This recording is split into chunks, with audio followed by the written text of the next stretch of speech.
ஸ்ரீ லோகபகவத்தே நம. ஸ்ரீ லலிதா திரிபுர சுந்தரியே நம.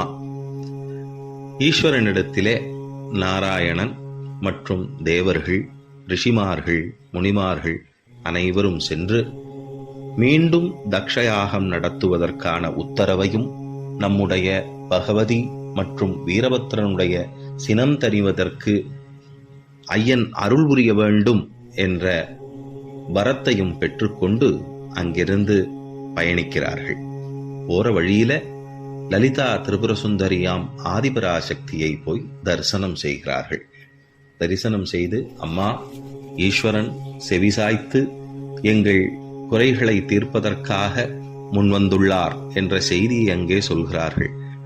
அன்னை ஆதிபராசக்தியாக விளங்கக்கூடிய லலிதாம்பிகை கூறுகிறார், ஈஸ்வரன் கருணாமூர்த்தி, கருணை வடிவம் கொண்டவர். லோகக்ஷேமத்திற்காக நடக்கக்கூடிய இந்த யாகத்தை எப்படியாவது நடப்பதற்கு முன்வருவார். கருணை உள்ளம் கொண்டவர். ஆனாலும் ஈஸ்வரன் முன்வந்து சில செய்திகளை செய்தாலும் நாம் அதற்கு முயற்சிக்க வேண்டும் அப்படின்னு நாராயணனிடத்திலே அம்பிகை சொல்கிறாங்க. அந்த சமயத்துல நாராயணன், அம்மா, ஈஸ்வரனால் மட்டும் முடியக்கூடிய காரியத்தை நாம் எப்படி செய்வது அப்படின்னு கேட்கும் பொழுது, நாமத்தினால் இயலாதது எதுவும் இல்லை. அதுவும் உன்னுடைய நாராயணா என்ற நாமத்திற்கு மிகுந்த சக்தி உண்டு. ஆக நீ உன்னுடைய நாமத்தை அவளுடைய நாமத்தோடு சேர்த்து சொல்.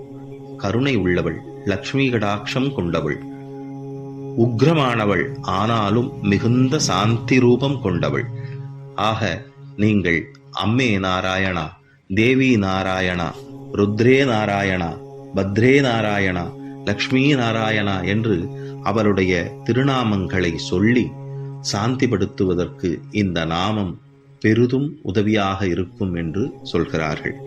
தேவர்கள், ரிஷிமார்கள், முனிமார்கள் அனைவரும் சேர்ந்து கொண்டு அம்மே நாராயணா, தேவி நாராயணா, ருத்ரே நாராயணா, பத்ரே நாராயணா என்று நாமத்தை சொல்லிக்கொண்டே போகிறார்கள்.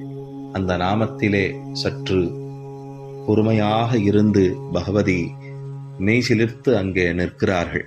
அந்த சமயத்திலே ஈஸ்வரன் கருணை ரூபம் கொண்டு அந்த இடத்திலே அருட்காட்சி தந்து பகவதிக்கும் வீரபத்ரனுக்கும் காட்சியளித்து, சாந்தி அடையுங்கள், சினம் கொள்ள வேண்டாம், லோகக்ஷேமத்திற்காக நடக்கும் காரியங்களுக்கு எந்த விதத்திலும் தடையாக இருப்பது நல்லதல்ல, அது தர்மத்திற்கு வழியும் அல்ல. உங்களை தக்ஷனின் யாகத்தில் சென்று அந்த இடத்திலே அட்டகாசம் முழக்குவதற்குத்தான் அடியேன் உத்தரவளித்தேன். ஆனால் என் மேலுள்ள பற்றும் என்னுள் உள்ள பாசத்தினாலும் நீங்கள் அவ்விடத்திலே சென்று தக்ஷனின் தலையையே கொய்து விட்டீர்கள். அது மிகப்பெரிய பிரம்மகத்தி சாபத்திற்கு ஆளாக்கிவிட்டது. தக்ஷன் என்னை எதிர்த்தான் என்பதை தவிர தர்மத்தில் தவறாமல் இருந்த ஒரு பிராமணன்.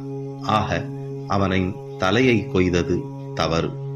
ஆக இதற்கான பிராயசித்தத்தை நாம் அனுபவித்தே ஆக வேண்டும் என்றும் அந்த இடத்திலே சொல்கிறார். பகவதி, கட்டளையிடங்கள் தந்தையே, என்ன செய்ய வேண்டும், நாங்கள் என்ன செய்ய வேண்டும் என்பதை நீங்கள் உத்தரவளித்தால் அதற்கு கட்டுப்படுவதற்கு நாங்கள் தயாராக இருக்கிறோம் அப்படின்னு பகவதி அந்த இடத்திலே கூறுகிறார்கள். அப்பொழுது ஈஸ்வரன் சொல்கிறார்,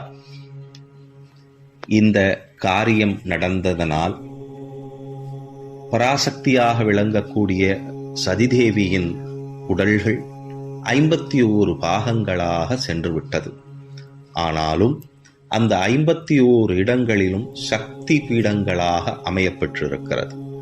அத்தனை இடத்திலும் பத்ரா என்று சொல்லக்கூடிய உன்னுடைய பத்ரகாளி ரூபமானது 51 சக்தி பீடங்களிலும் சக்தியாக பிரதிபலிக்கும் என்ற ஒரு வரத்தையும் கொடுத்துவிட்டு, அதன் பின்னர் நீ இந்த காரியங்கள் நடப்பதற்காக பாண்டிய தேசம் என்று சொல்லக்கூடிய இடத்திலே வானலோகத்திலே இருந்து ஆகாச மார்க்கமாக லோகக்ஷேமத்திற்காக தவசிருக்க கிடவாய் என்று அவருக்கு ஒரு விஷயத்தையும் சொல்கிறார்.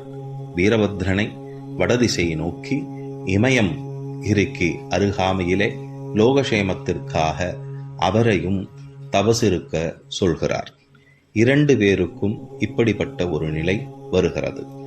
இது எந்த காரணத்திற்காக அமையப்பெற்றது, இதன் சூக்ஷ்மம் என்ன, அதன் காரணம் என்ன என்பதை வரும் காலங்களிலே சந்திப்போம். லோக பகவத்தே நம. ஸ்ரீ லோக பகவத்யை நம.